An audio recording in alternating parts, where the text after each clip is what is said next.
The nature of my work, or the thing which actually unifies all of the work from this work of the 1980s, all the way up to the work I make now, I think it is all issue-based and research-based. I think that is the one thing which has gone across all of this work.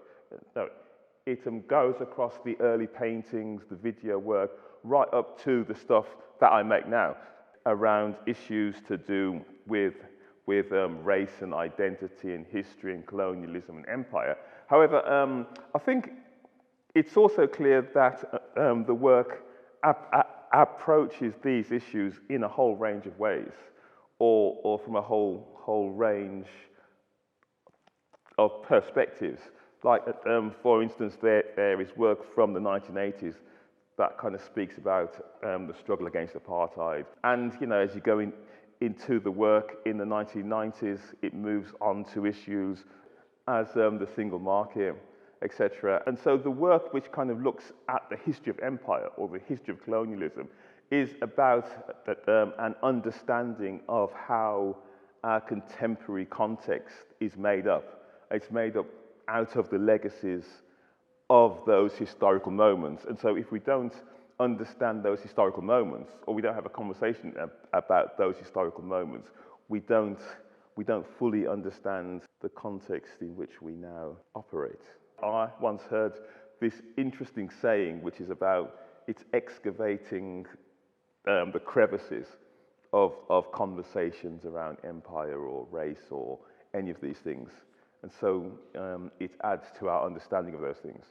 There is this whole idea of the locality, that the West Midlands is a kind of important site for the development of a particular type of cultural politics, a particular type of cultural politics in the late 1970s and early 80s.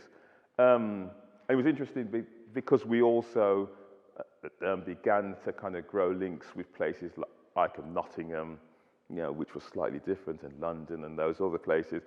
But I think there was something quite particular about the West Midlands at that time. As we kind of moved between here and London and here and Nottingham and other places, the politics began to connect with the politics of other young artists around the country.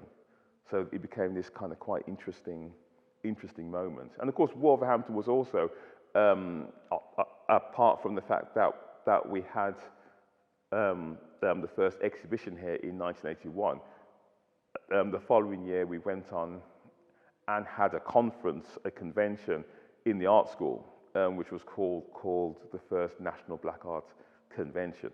And it was an interesting time because all of these people who would go on to kind of form the sort of bedrock, or the people that would go on to kind of form the community of artists who became quite active in the 1980s. A lot of them were at that conference, and a lot of them met for the first time at that conference. So it's quite an interesting time. And it all happened here in Wolverhampton, which was the first time I'd ever shown work in a public space.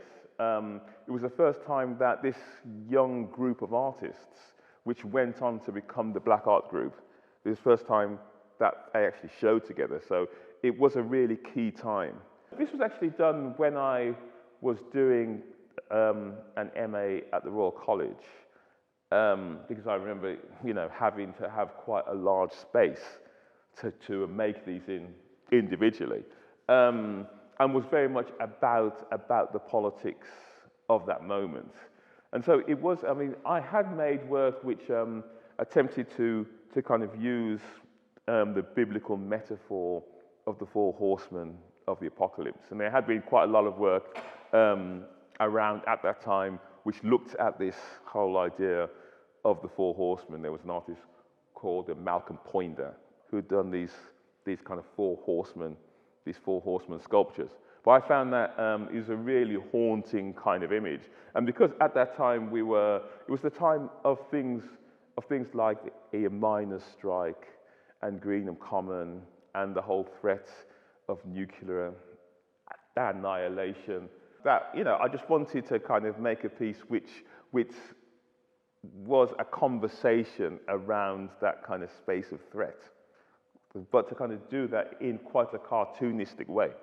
And so as you see, it's quite crude, etc., etc. It's also a work which exists in a tradition of work which I made on stretched canvas.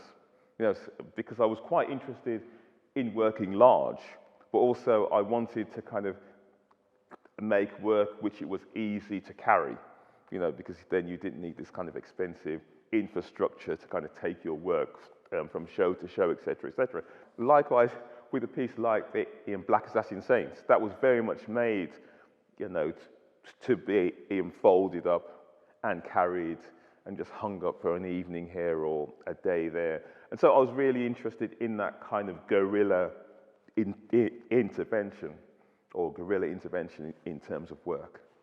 But I was always interested in thinking about other ways of articulating content, using sound, using visuals. However, in the early 80s, right, those things were extremely expensive and extremely difficult to access. I mean, video was, at that time, extremely crude. You know, it was really difficult to edit in anything else other than a kind of two-machine, you know, really quite basic way. And film was really expensive.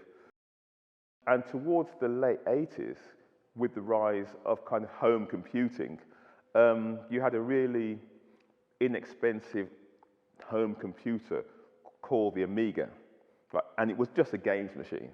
However, it was a really easy and nice way of actually collaging video and collaging sound in a way which you could then transfer to tape. And I found that that was a way of beginning to explore the kinds of ideas which I was interested in terms of from collaging sound and images and all those things.